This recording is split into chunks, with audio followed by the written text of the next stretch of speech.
yo. Straight from Brooklyn, better known as Brooklyn. Never taking shorts cause Brooklyn's the borough.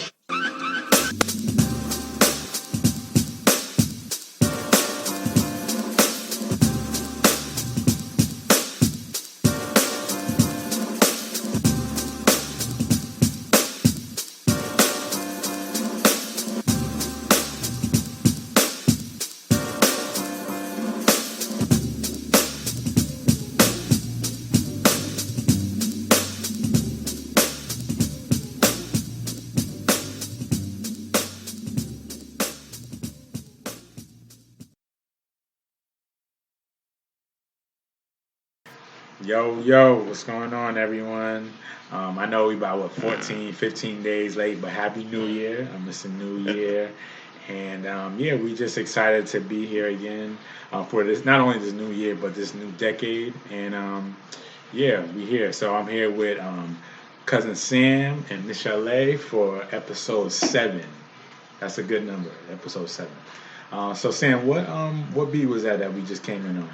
That was the Crooklyn Dodgers from the Crooklyn soundtrack called Crooklyn. Cool. And Michel'le, what's our topic for today? Talk to us. Since it's a new year, we're going to speak about newness in 2020. Nice. That's a good topic. Newness in 2020. Newness in 2020. I'm digging that. Right. It's a new decade, too, so it means even more, I think. So right. That's good. I just want to start it off. Speaking of a new decade, a new year, it's actually been, not to touch on this topic for too long, but it made me think. I just recently lost my grandfather on the New Year's Day, which happens to be my birthday. And although it was an extremely sad day for not only myself but my family and also those that knew my grandfather, but it also made me think that, going into this new year, this new decade, that we need to see life in a different way. He was 83. He would have been 84 on the 23rd of this month.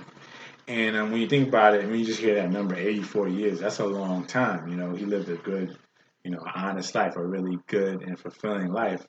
But the Bible also says that your life is like a mist. So in them 83 years, I'm sure that, as he got older, he's like, man, he had to think like, man, time really moves quickly.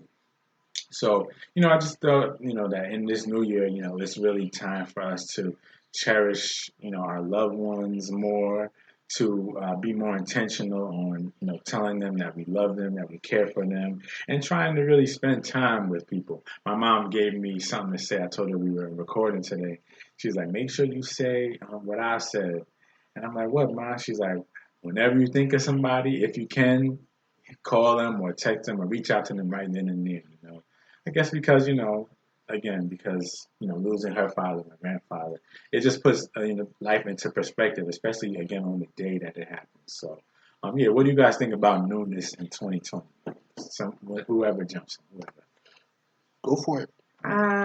When I think of newness in 2020, I just think of setting priorities in your life and being able to strive for whatever it is that you were stagnant in the prior year, and just being able to be like you said, intentional with what you want to bring forth into your life, the next season, a new level, to just explore and do whatever it is, and face your fears, whatever you feel like is holding you back from life, from your skills, whether it's education or a new business adventure. Is just about setting certain things as in your life as priority and going for it. Yeah, for sure. What about you? Yeah, like you said, new decade, new beginnings, and it's for me, it's about realizing that the past decade is exactly that. It's past. Right. It's on to a new start. It's on to new levels, and as they say, new levels, new devils. But that just means, new victories, Right, new, new blessing. new things to conquer. As far as blessings go, I feel because we're in 2020, I think that means not only is it going to be clear, like the vision, but it's going to be double.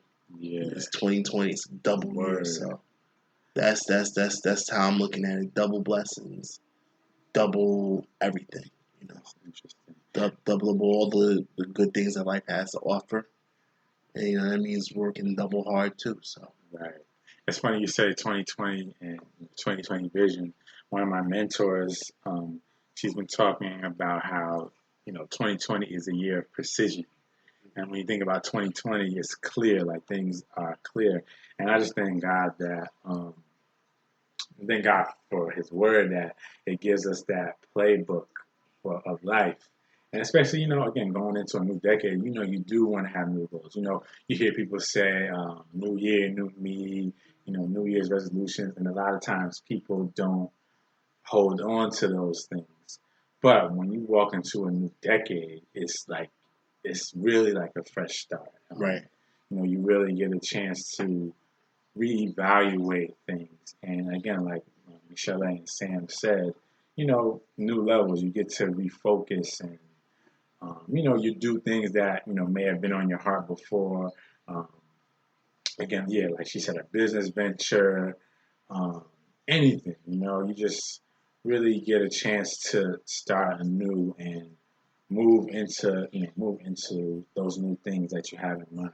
Also, I think like in terms of again, newness. I'm thinking also in relationships where maybe you had a falling out with somebody, whether that be family or friends.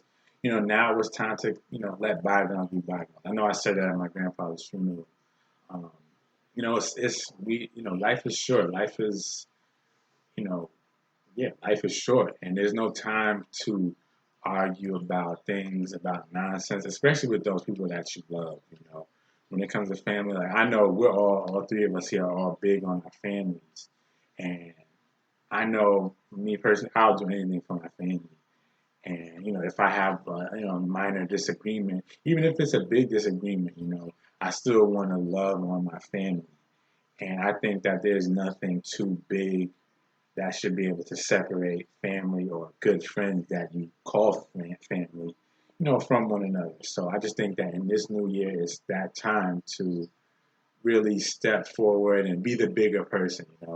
And, even if maybe you feel you didn't do anything wrong to that person, you apologize just to kind of get on common ground and, get that stuff out the way and really be able to enjoy people, enjoy, those loved ones because, again, tomorrow is not promised. You never know, you know, when it's that time that, God's gonna call you home, and you want to be on good terms with people. Like, again, I'm sorry to, you know, I move talk the about it, man. conversation that way, but I know with granddad passed. This in high school, 10, it'll be 11 years this year. That's crazy. It was 10 years last year. Yeah.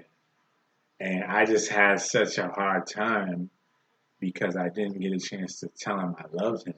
And I know he knew that. And it wasn't like there was anything wrong, any hard feelings or anything. He was just that sickly and he couldn't really, or, it was over the phone. So maybe, he was older, just, things happened where I wasn't able to tell him that. And it hurt me.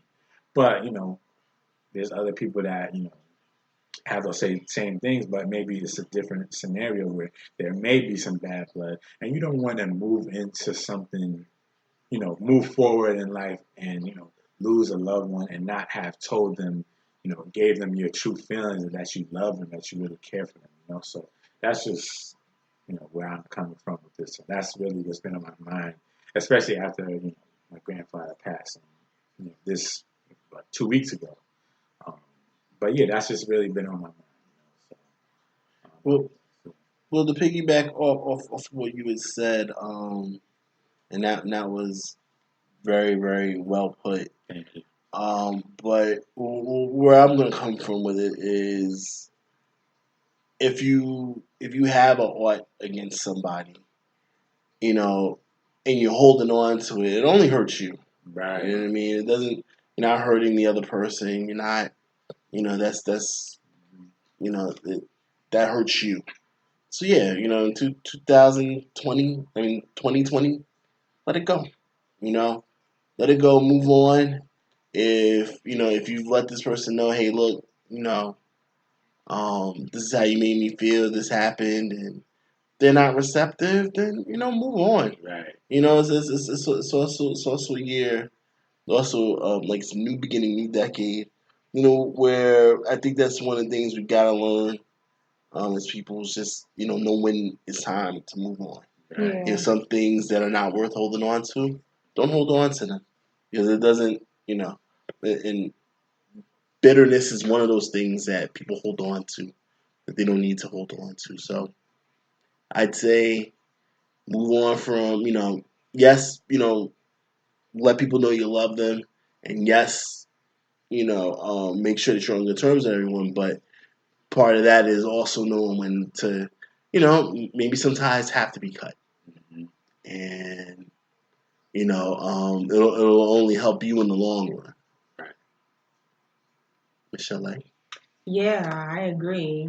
Forgiveness and moving on is definitely crucial, especially when it comes to family, because like Eddie said, life is short.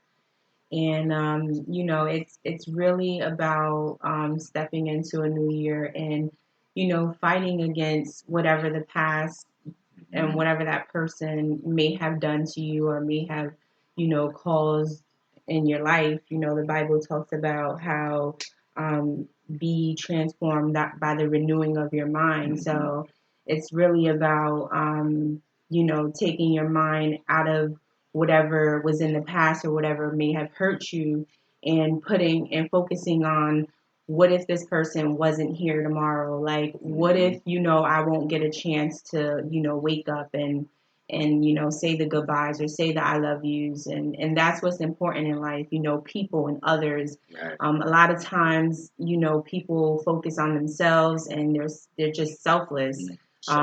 Selfish. Yeah, selfish. So, and it's just important to be selfless and self-aware, self-observant in these areas. But yeah, I completely agree. Yeah. It's grudges. It really does just it makes you look old. It just grows you because you're just stressed out about things that you can't change. Right. And a lot of people need to understand, like, you can't change people. Like, you can only change you. You can't change, other people and how they act, but you can change how you react. Right. So it's just, it's important. And I think that I was listening to Tony Evans yesterday, and he was talking about like oppression and how the enemy, uses a whole bunch of different devices to, kind of hold people back because he understands that there's something that God has for you to accomplish. There's greatness in you that God wants to bring out of you, that God wants to use you for. But the devil is very cunning. He's very crafty. He knows, he knows our weak points. And so again, that goes back to what Michel'le said. Uh, being transformed by the renewing of your mind. And when you allow the enemy to have that hold on you, whether it be like holding on to grudges, you're not able to move forward, and not being able to move forward, you can't move into the plans that God has for you. And I just think that this is that year. This is the time to just let bygones be bygones. To let grudges go. To break free from that oppression and move into the purpose that God has for you. Um, even again in terms of moving on, whether that be from a bad relationship, whether that be from a toxic work environment, Addictions, right? All different types of things that the devil uses to oppress you and to hold you back. And it's up to us to know that there's something more out there. This is not what it should be like. Not to say like, yeah, God wants us to be, not to say that He wants that. Excuse me. Not to say that it's all about self, but you want to be content with life. You know, you don't want